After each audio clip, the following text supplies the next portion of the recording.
Now, we must talk about the very next race, which is a Derby Trial Stakes. So it's free entry for the Derby if you win this. And we've got Sing Along Sally. Yeah, I was betwixt and between whether I'd run her or Bobsleigh Dream in it. She's aiming a toaster, obviously, but we're just keeping her nice, and she's not busy. She's just running just to keep her fit and keep her happy. But she's well drew now on two tomorrow night. Yeah, and a trial 28-27 tells you that she's in good nick. She's a great, yeah. She missed the break in the final of the Masters and got no run after it in Watford. I took her to Limerick. That was her first run since that. She did 28-23, but still didn't fly off the lids now. Listen, we know she's very capable. It's the stepping stone towards toast, so that's where she's going.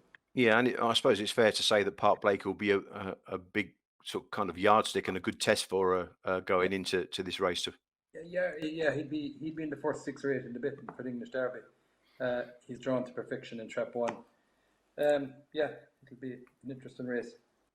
You certainly will. We wish you luck with that. Now, also earlier on the card, you've got Flashing Willow in race 5, Trap 6 in the 350-yard sprint.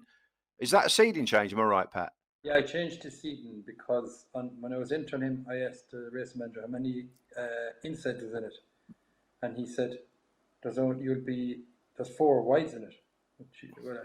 I said there's 3 wides in it, but I said I could draw 1 or 2. Then I don't want that, so I changed the seeding to wide.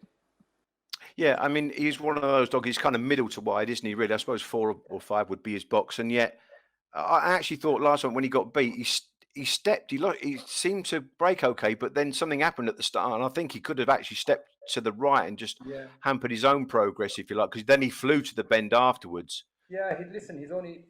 We don't have him that long, and he's only a May puppy, and he's very high. He still hasn't matured into a proper race dog yet. He's giddy and daft, but he's awful quick. So I put him on the outside, hoping that he'd be out on the bunny. And them young dogs, you like to see him. Even if they miss it, they can show their pace on the outside. Yeah, I certainly think he's got the best early pace in the race. It's just he needs a sensible break and he needs to be able to clear him at the turn. But he's certainly got the capabilities to do that. Now you've got 4 runners on the card, and the last one is race 11, Track 1 Burgess Josie. She's quite unexposed. She's unexposed. Yeah, we bought her out of Newbridge. Gilbert Anderson, the same man on Singing on Sally owns her. Yeah, I like her. I like her. I like her draw too. She's well drew. So, listen, she's in a tough race tomorrow night now. So, we'll hope for the best. Okay, Pat. Well, we wish you all the best with the 4 runners, and hopefully we'll see you soon. Okay, PL. Ta-da, Emma. Look forward to it. Bye.